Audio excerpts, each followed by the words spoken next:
loving me, I loving you. Mothers and fathers, husbands and wives, sisters and brothers, friends for life, won't live in the past. All I wanna do now is making it last. It's time for another conversation. This is Making It Last podcast. I'm your host, Noreen Daly, where it's all about helping us to have better relationships, not just with ourselves, with other people. And we're going to have a conversation with Clisver Alvarez. She's a mindset coach and a writer. And what are we going to be talking about this time around is how can moving beyond your comfort zone enhance your relationships? Welcome, Clisver. Thank you so much for having me. I appreciate you having me here today. So let's just take bits and pieces of the topic apart. When you think in terms of somebody's comfort zone, what comes to mind? Being in general, I think that moving, for example, there is a lot of bits and pieces there. For example, when you move in with someone, I think that when you're dating the person, you don't see the full extent of the person because there's that shyness. There is that, I need to look pretty. I need to, I don't want to show them the whole me yet because they might not like everything. They might not like that person that comfort zone. So you're not really comfortable yet with this person. There's comfort levels there that my hair doesn't look right yet. So, before I go see this person, I have to go lay it right. I have to go and make it look just right before I go see this person. I have to wear the right perfume, the right outfit, the right everything. They don't there's just everything has to be perfect. Now, when you're, for example, in a friendship, there are certain levels of comfort level, depending on the type of friendship. There's a saying in Japan that there is we have three different faces or three different, I guess, and that's a face that we show to the world, a face that we show our close friends or family members, and a face that we only show ourselves. And it's very true because we have levels. There's levels to everything, I think, in that comfort level. Okay. So now that we've laid the base in terms of romantic relationships and just relationships or other relationships like friendships, let's just start now. How then can moving beyond our comfort zone actually enhance our relationships? I think just being authentic and being who we are in general and not really caring about what other people say or think about us makes us more genuine, makes us more likable. Because when we don't necessarily care about what other people are going to say or think, it just makes us, there's always going to be people there that are not going to like you, regardless of what you say, because there's always people that are going to have opinions. But you going beyond that, actually beyond that and saying, you know what, I'm going to be me no matter what people say, you choosing yourself and saying, I decide I'm going to be me. People, you not naturally attract the people who are going to say, okay, you know what, I like her because that's just her. That's just who she is, or that's who he is. Right. And you naturally attract people that are naturally like-minded. I know you've been enjoying the conversation, but we're going to take a little break and get a word from our sponsor. Are you struggling to become an effective communicator? Let Noreen Daly, the communications specialist, get you there. Services include communications consultancy, one-on-one coaching, public speaking and debate training, leadership and team building sessions, plus much more. Visit noreendaly.com for more info. Noreen Daly, redefining the way you communicate. All right, so Clisver, you're talking about authenticity, and people just basically being genuine and being, as some people would say, being real. how does one get to that place though of just being comfortable with being authentic? So this is who I am, and those around me will embrace that. Well, as you said, some people will and some people won't. So how can people get to that place of just being authentic in their relationships? For example, there's times where if there's something that someone asks you to do and it seems uncomfortable, it seems that there is something that you just it's very unnatural to you, and you just can't. It just and it's the people pleasing. Okay. There's a thing with the people pleasing, and it's just if someone in general, I think that it's telling me, you should be this way, you should act this way. It's something that they're wanting me to do. And if I don't think in my heart, how then can this enhance our relationship?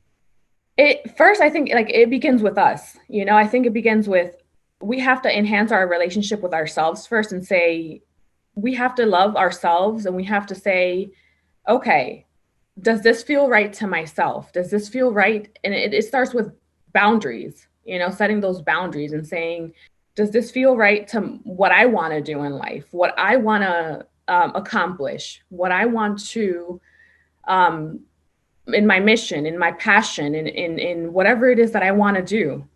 If it doesn't feel right to the other person, and they're actually telling you, but this doesn't seem right to me, or they're, that's just people pleasing. And that's where I come, with what I'm trying to say there with the people pleasing. That's the comfort thing, because then you end up feeling uncomfortable. True. That's when you end up feeling uncomfortable, because you actually, and I'm going to go into a little bit of a personal story here. For a lot of I am actually separated now from my husband. And for a while there, I actually was living in a relationship where I was losing my essence. I was losing who I was as a person, because I was always kind of trying to please who he was. I was trying to please him as a person in the sense of wanting to make him happy all the time, and I was losing who I was as a person. I ended up saying, okay, setting those boundaries and saying, you know what, I need to choose myself. And that's sometimes what we have to do in life, with friends, family members, in general. Sometimes we have to say, okay, I need to choose myself. And when you say that, that's when you become authentic. Okay. How then do you strike the balance? Because there's some persons, when you start embracing who you truly are and then setting up boundaries, some people get hurt, because if it is that you are being used and you're now saying, no more, I'm not taking this anymore, I'm choosing me over, so they can cause some sort of conflict, or, how then do you ensure that your relationships are actually better for you deciding to just be authentic? I think that there is going to be conflict always with the other person, but they have to, I think that depending on the relationship, they have to either understand, or sometimes you have to cut ties. Sometimes you have to understand, you have to see the relationship for what it is. Because if they're truly there for you, they have to see that you want best for yourself. They have to want better for you. If they don't see that and understand that, then you have to see that that's not the relationship that has to be in your life. Okay. There's somebody who is listening and will listen to this, and they will say, this was easy for you to say. I mean, this is probably my husband. This is probably my wife. I've invested so much. We have children together, but I think that I probably got married young, or I'm at the point where I think that we're growing apart, and I find that I'm changing, or I'm evolving, and there's some things that I just think that I need to put aside, and maybe it is that it might be the end of a marriage or a relationship that I've invested so much? What's your response to that? Because it's not such an easy cut dry that you just get up and say, okay, it's over. Yeah. And I do understand that. I think that sometimes we tend to grow apart or grow in different directions. But I think that when you're in a relationship, you have to see that the other person sometimes grows and has their own phases in life. And depending on their age or what they're going through in life, they evolve. And you have to be able to be there for them and understand that they're evolving and they have different phases, and you have to be there for them in those phases and change with them. And honestly, sometimes some people don't change at the same pace. True. That's true. You have to be able to be there for them and withstand those changes. Yeah, that is true. That is true. If it is that somebody is listening and they're saying, but ladies, you're talking about the whole idea of moving beyond comfort zone and enhancing your relationships. But then I am of the mindset that I think that if it is that something is so hard, or if it's going to prove uncomfortable, it probably means that I shouldn't be in this relationship. Because if you move beyond your comfort zone, you are going to experience some level of discomfort. So if somebody's saying, but no, it should be easy, it should be, it should just flow. And God, there's some people have that mindset that everything should just flow. What is your response to that? And my response to that is change is not easy. Change is hard. And I actually have a 6-step guide. I actually have two. I have a 6-step guide and a 12-step guide on change. And because something that I always say is whether it's a good change or a bad change in life, it can be very hard. There's always, for some reason, even if it's a good change, it's going to be difficult, and adapting to the change, it's even harder sometimes. So we have to find ways to actually adapt. We have to find ways to actually make the change work for us. I know you've been enjoying the conversation, but we're going to take a little break and get a word from our sponsor.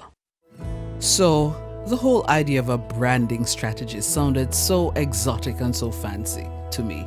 But after having several conversations with Neon, I now have a clearer understanding.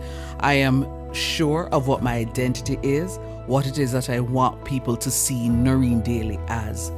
Thanks, Neon. Thanks, Splint. Visit them at wearesplint.com. If as we're wrapping up, what then, if you could describe it as a 3-step process, what would be that 3-step process be to just move beyond our comfort zone? And of course, we're talking about relationships. We're not just talking about romantic relationships, but what would that 3-step process be to move beyond that comfort zone so we can then have better relationships? What would that 3-step process be? One of the steps I think would be, it has to be comfortable.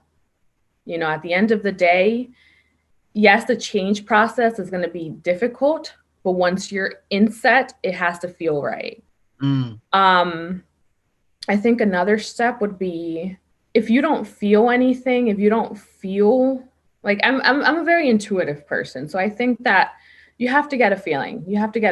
But at the same time, you also have to think about it. You have to not make impulsive decisions. So you have to weigh your options. And I think another step would be, I don't know if you ever heard this before, but outweigh the bad and the good.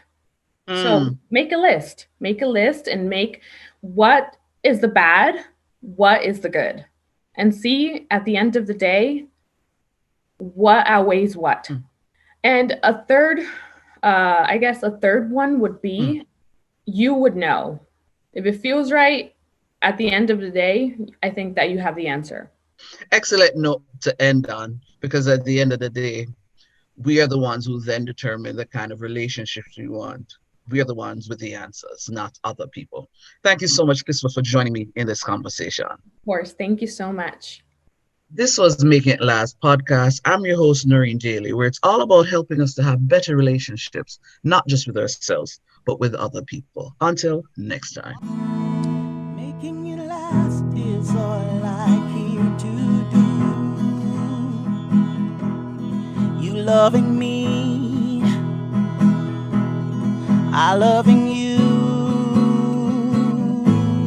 Mothers and fathers, husbands and wives, sisters and brothers, friends for life, won't live in the past. All I wanna do now is making it last.